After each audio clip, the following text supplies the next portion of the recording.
Ya, pemirsa, sementara itu memperingati Hari Kesehatan Dunia, Kementerian Kesehatan menggelar seminar internasional dengan tema mencapai jaminan kesehatan menyeluruh, meningkatkan kualitas, dan meminimalkan ketidakadilan. Tujuannya adalah mengakselerasikan kebijakan penyelesaian jaminan kesehatan yang berkualitas.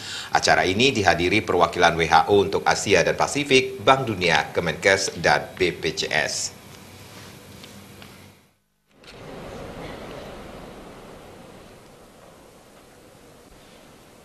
Seminar internasional yang digelar Kementerian Kesehatan Indonesia dalam rangka peringatan Hari Kesehatan Dunia pada Selasa pagi di Jakarta membahas tentang isu pencapaian jaminan kesehatan menyeluruh atau Universal Health Coverage.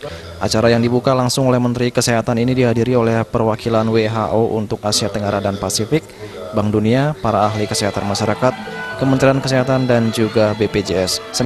Seminar internasional ini digelar dalam rangka mengakselerasikan kebijakan terhadap upaya penyelesaian peningkatan kualitas dan meminimalkan ketidakadilan dalam menerapkan asuransi kesehatan dalam mencapai Universal Health Coverage di Indonesia. Dalam keterangannya, Menteri Kesehatan Nila Muluk mengatakan bahwa Universal Health Coverage sudah menjadi program prioritas pemerintah dalam membangun kesehatan di Indonesia melalui peningkatan cakupan layanan kesehatan. Berkaitan dengan hal tersebut, Kementerian Kesehatan telah menyelenggarakan program Indonesia Sehat yang terdiri dari paradigma Indonesia Sehat, penguatan pelayanan kesehatan, serta ketersediaan jaminan kesehatan nasional.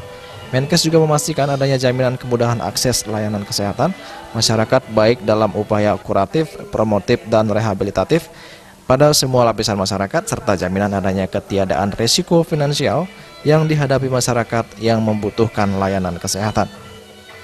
Bagi Kemenkes tentu kami kan sebagai user ya pelayanan kesehatan sangat terkait. Jadi kalau ada seseorang dengan mempunyai asuransi kesehatan, kan dia akan memakai fasilitas kesehatan. Kalau ini kita tidak sinkron ya jadi agak sulit kan. Jadi kita juga mesti melihat nanti 250-an juta jiwa masyarakat Indonesia mempunyai kartu asuransi kesehatan atau yang disebut JKN tadi atau kartu Indonesia Sehat ini. Tentu dia pasti di antara ini ada yang memerlukan pelayanan kesehatan. Nah, kita juga harus siap dong di sini.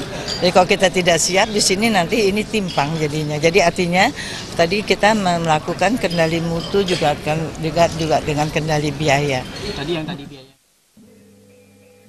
Berdasarkan data BPJS per 1 April 2018, kepesertaan BPJS Kesehatan sudah mencapai 195,1 juta jiwa atau kurang lebih 75% dari total penduduk Indonesia saat ini. Cakupan kepesertaan itu meliputi peserta penerima bantuan iuran PBI sebanyak 22,3 juta jiwa, peserta yang didaftarkan oleh pemerintah daerah sebanyak 25 juta jiwa, dan peserta non-PBI sebanyak 78 juta jiwa. Sedangkan dana yang dikeluarkan untuk PBI saat ini mencapai 25,5 triliun rupiah. Dari Jakarta, Juli Suharto dan Ketut Semadiasi melapor.